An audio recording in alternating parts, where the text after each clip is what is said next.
நண்பர்களுடன் ஷட்டில் விளையாடிக் கொண்டிருந்த பொழுது அப்படியே சரிந்த நபர்.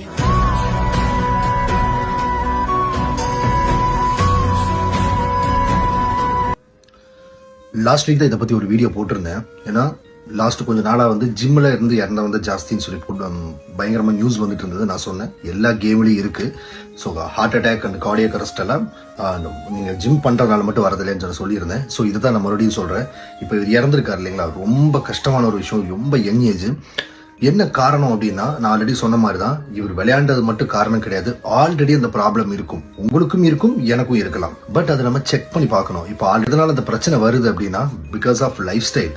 உங்களுடைய ஃபுட் ஹேபிட் எப்படி இருக்கு, உங்களோட ஸ்ட்ரெஸ் லெவல், நீங்க என்ன மாதிரி ஒர்க் பண்றீங்க, எப்படி தூங்கிட்டு இருக்கீங்க அப்படிங்கிறதா. ஏன்னா இப்போ மணின்னு சொல்லி நம்ம போறோம் இல்லைங்களா, அப்படி பண்ணி ஹெல்த்தை நம்ம ஸ்பாயில் பண்ண ஆரம்பிச்சிருக்கோம்.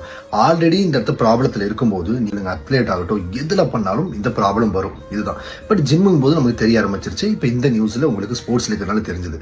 அப்போ நீங்க ஃபர்ஸ்ட் உங்களை பார்த்துக்க வேண்டியது என்னன்னா, முதல்ல ஹார்ட் கண்டிஷன் நல்லா இருக்கா அப்படின்னு தெரிஞ்சுக்கணும். ஃபர்ஸ்ட் எக்கோ, இசிஜி இந்த மாதிரி டெஸ்ட் நீங்க எடுத்தே ஆகணும். நீங்க இந்த மாதிரி எடுத்தா மட்டுமே உங்களுக்கு ஹெல்த்தியா இருக்கீங்களான்னு தெரியும். நீங்க ஹெல்த்தின்னு தெரிஞ்சிருச்சுன்னா அதுக்கப்புறம் நீங்க எந்த அளவுக்கு இன்டென்ஸா நான் பண்ணலாம். பட் ஆல்ரெடி ஒரு கம்ப்ளைண்ட் இருக்கும்போது நீங்க இன்டென்ஸா பண்ண ட்ரை பண்ணும்போது இந்த மாதிரி இஷ்யூஸ் வரும். அதுக்கு ஏஜ் மேட்டர் கிடையாது. ஸோ பிகாஸ் ஆஃப் இப்போ ப்ரெசென்ட்ல இருக்கிற ஸ்ட்ரெஸ் லெவல் அது மட்டும் தெரிஞ்சுக்கோங்க. மேனுவலா ஒர்க் பண்றீங்க அப்படின்னா உங்க பாடி மட்டும்தான் டயர்ட் ஆகும். பட் நீங்க ப்ராப்பரா தூங்காம மென்டலி பண்ணிருக்கும் போது ஸ்ட்ரெஸ் இன்க்ரீஸ் ஆகிக்கிட்டே இருக்கும். அதை நீங்க ப்ராப்பரா ஃபோக்கஸ் பண்ணாம, எக்ஸசைஸ் பண்ணாம, ஃபுட்டு சாப்பிடாம, ரொம்ப ஸ்ட்ரெஸ் லெவலையே மெயின்டைன் ஆகிட்டு தான் கண்டிப்பா பிரச்சனை இருக்கும். எக்ஸசைஸ் அப்படிங்கிறதும் உயிரை காப்பாத்துறதுக்கு தான். பட் அப்படி காப்பாற்றணும்னா முதல்ல நம்ம உடம்புல எல்லாமே ஹெல்த்தியா இருக்குன்னு பார்த்துக்கணும்.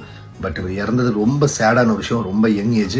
ஸோ நாளைக்கு உங்களுக்கு வரக்கூடாது அப்படின்னா கண்டிப்பா இந்த டெஸ்ட் எடுங்க. நான் டெஸ்ட் எடுத்துக்கிட்டே தான் இருப்பேன் 6 months ஒன்ஸ். நீங்களும் கண்டிப்பா டெஸ்ட் எடுக்கணும்.